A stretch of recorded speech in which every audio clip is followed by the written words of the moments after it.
What's up, guys? Ivan here with getivan.com, and in today's video we're going to be taking a look at this Appsumo deal for Potion. It is a dynamic video AI video creation software of sorts.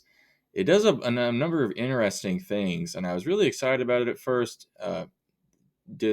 Disclaimer from the outset here.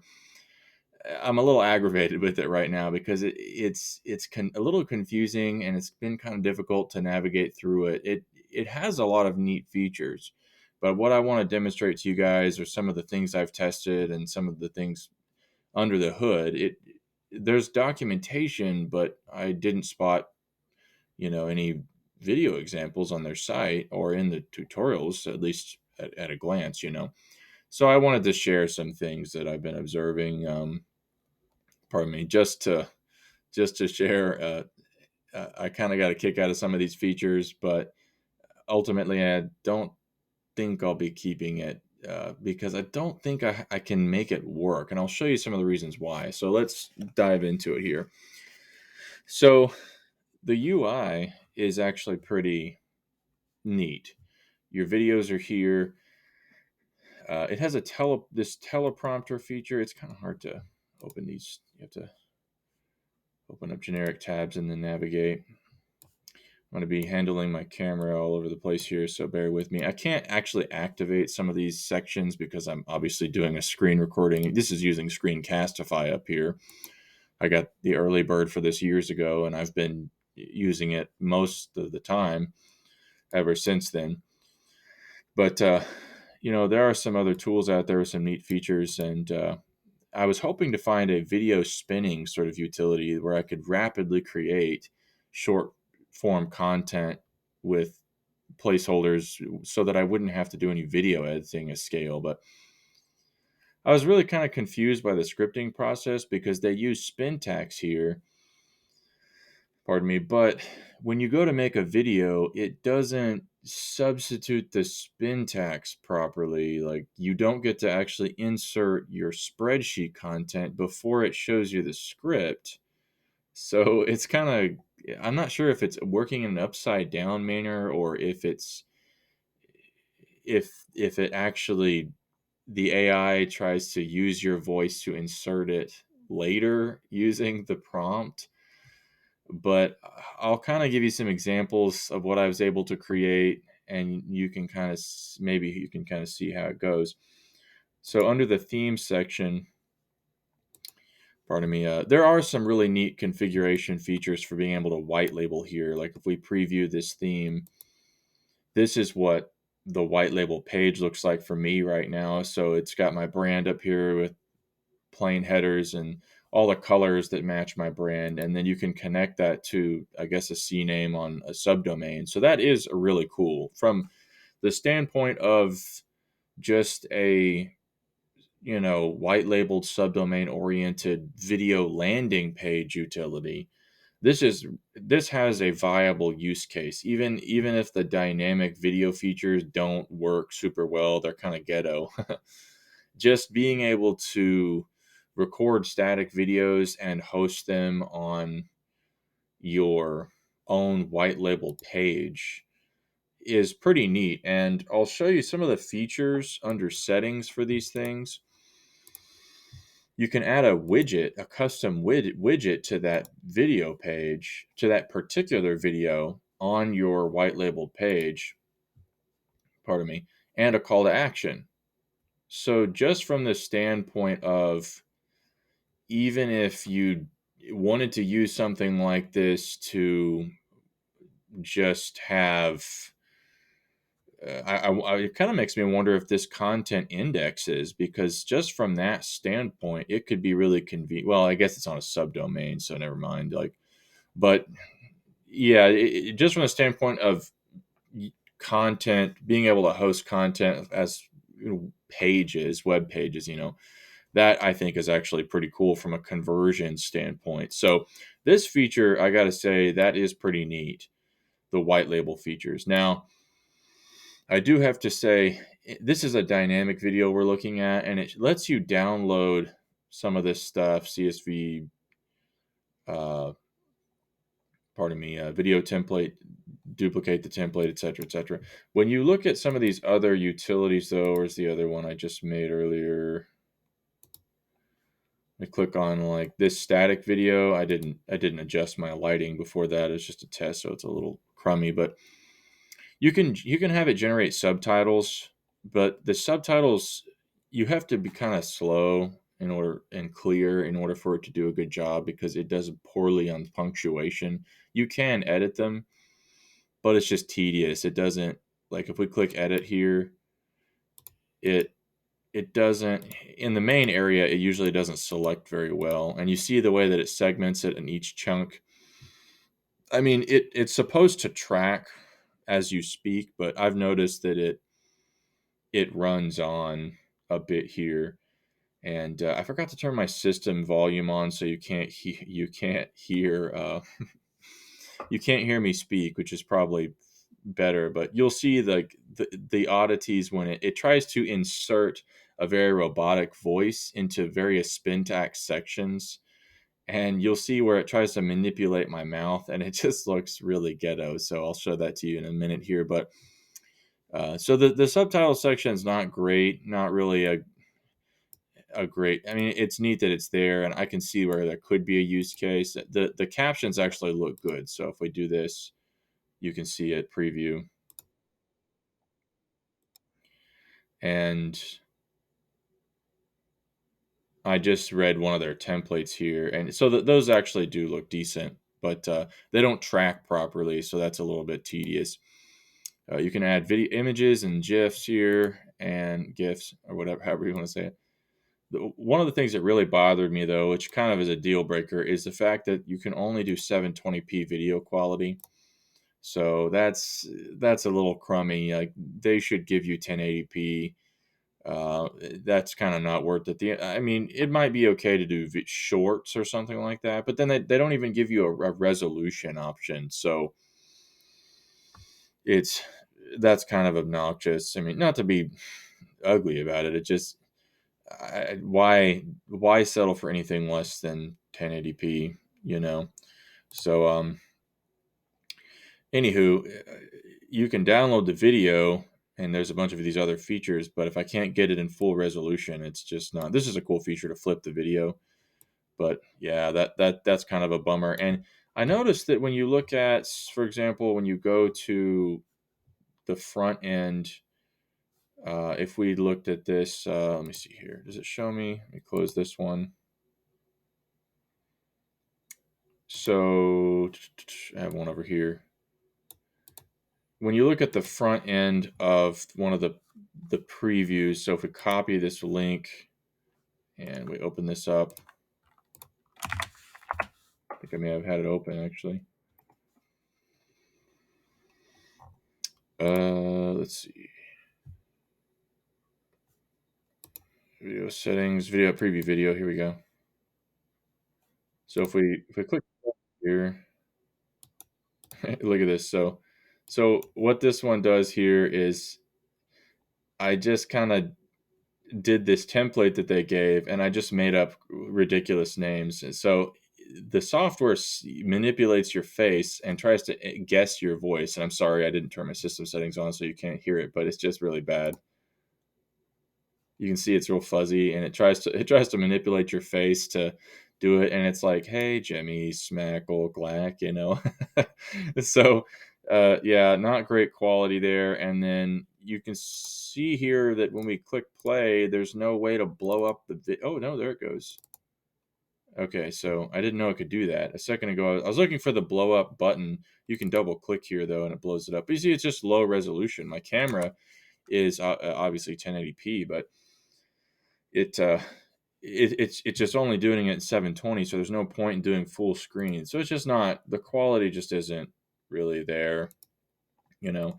But it's interesting the way that it actually this is the Spintax, the root video. It takes a long time for it to process. It took a while for it to process these, but then you can go in here and you can grab the generated video link, and it'll go into the special page where you can modify that particular variation that they create, and you can go forth from there and make video setting modifications.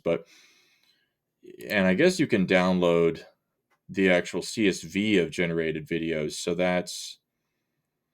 but that's also links. So it's also a bit tedious. It would be better if you could bulk download those, because that's the goal: bulk downloading a bunch of video spins and then uploading them into shorts or something like that. But it just doesn't work on a number of levels.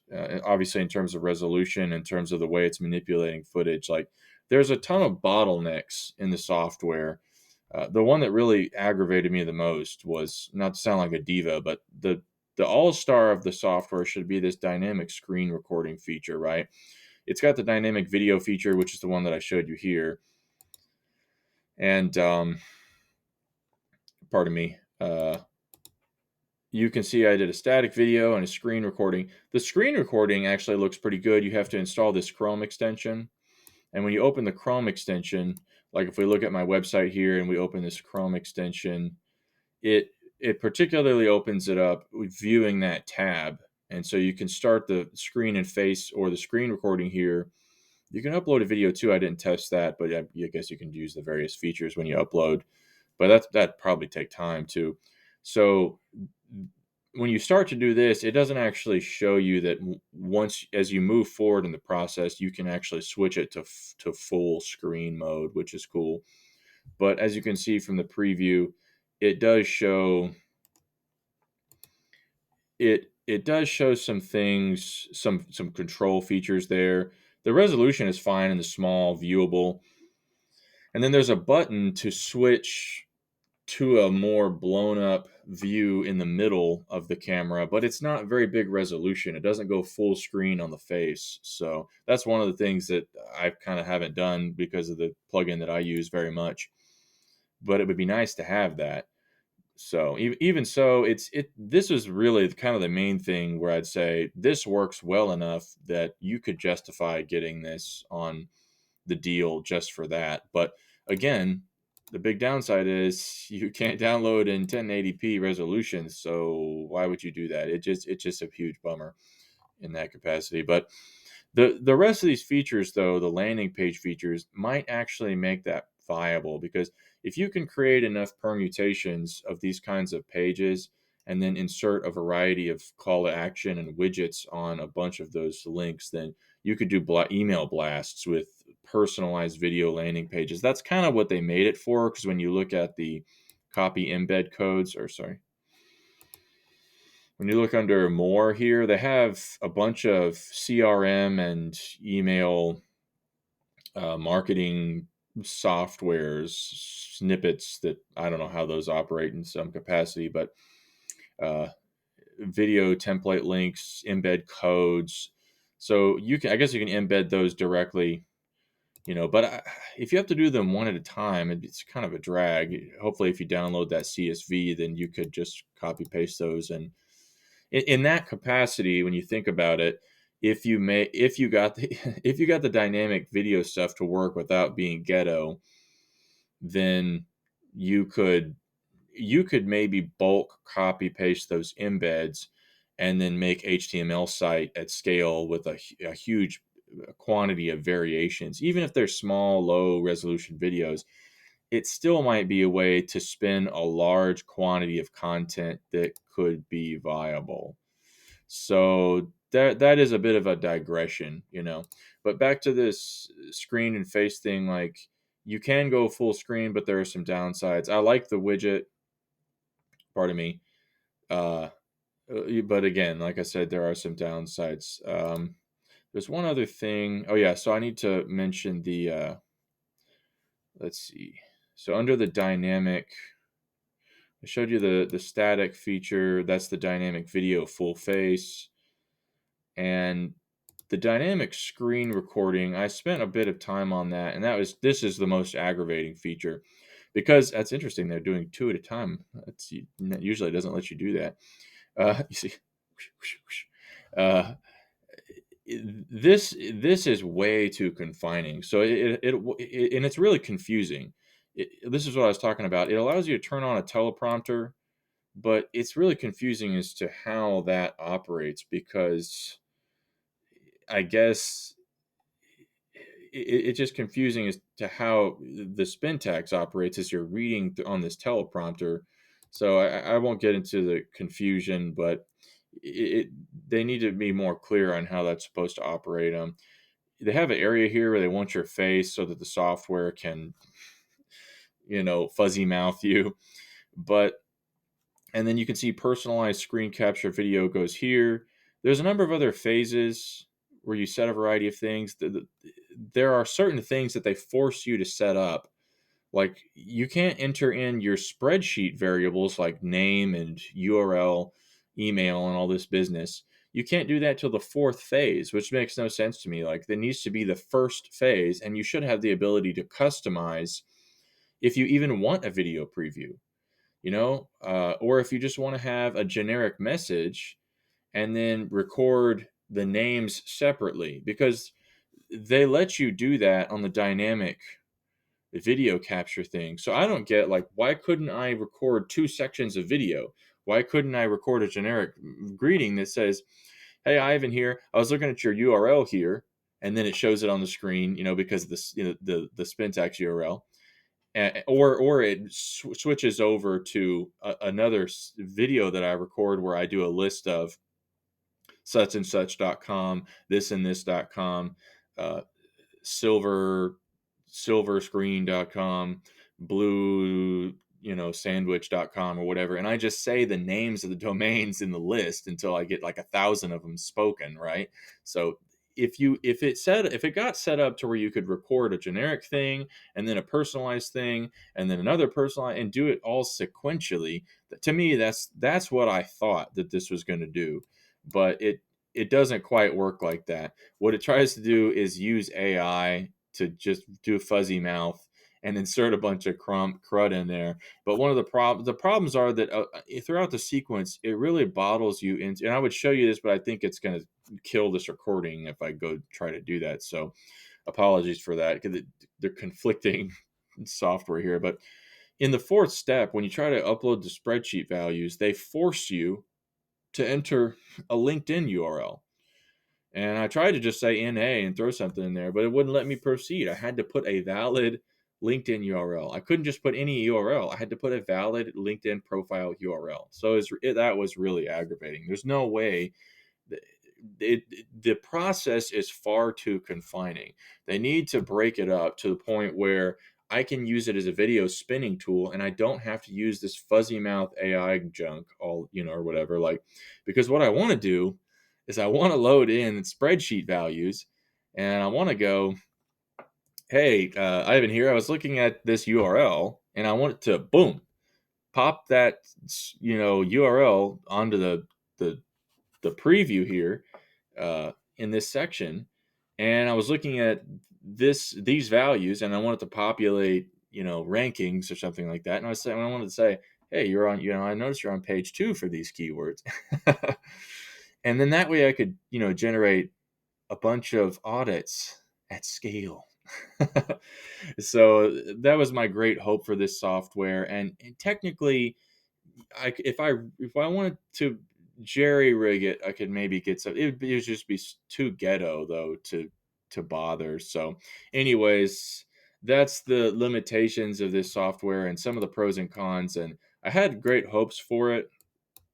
Uh, and it does have a lot of potential just from a static video recording standpoint. For the price of $70, it's a pretty good deal because if you look at the payment plans here, let's see, the tiers are only for these AI generation credits. So the rest of the stuff, including all the branding and unlimited recording, unlimited storage, just from the standpoint of a video landing page tool, this is pretty awesome. So I'd have to give it a 3 or a 4 out of 5 stars, because I'm really aggravated that the spinning feature didn't work the way I wanted it to. But But at the same time, like if you just ignored that, these features are killer. Like for 70 bucks, because I got this one here. I was greedy. But for 70 bucks to get these features, that's pretty awesome. And it's pretty tempting just to grab it for that purpose. But I mean, just for the sake of being able to add widgets and call to action, this is like a white labeled landing page feature. Because even if you used it to just embed the videos into your own, even though they're on subdomains, you can still embed the videos on primary pages. So you can make a blog post somewhere, pardon me, and you can still embed the videos, you know, directly onto the main blog post, even though the videos have their own pages hosted on the subdomain. Well, then again, I guess yeah, I guess you're not getting those landing pages. I don't know. There's a use case in there, even if you're going to blast all that stuff, from some subdomain. So just for that alone, it's pretty awesome. The rest of the stuff I think, is a little bit too ambitious, a little bit too greedy. There are a lot of other tools that are more sophisticated. Uh, I just subscribed to this Play HT tool that does voices way more sophisticated than something like this does. So, anyways, that's pretty much it. Thanks for watching. Just a brief review of Appsumo's deal for Send Potion, and no hard feelings to the developers. I think they've made a nice UI. It's just not quite where it needs to be. It doesn't quite have the features that I was hoping for to be able to spin the data that I want, the way that I wanted to spin it. Because with that kind of model, I could make thousands of shorts in a brief period of time. That's my one of my great hopes. But yeah, thanks for watching. Like, comment, subscribe. Catch you later. Bye bye.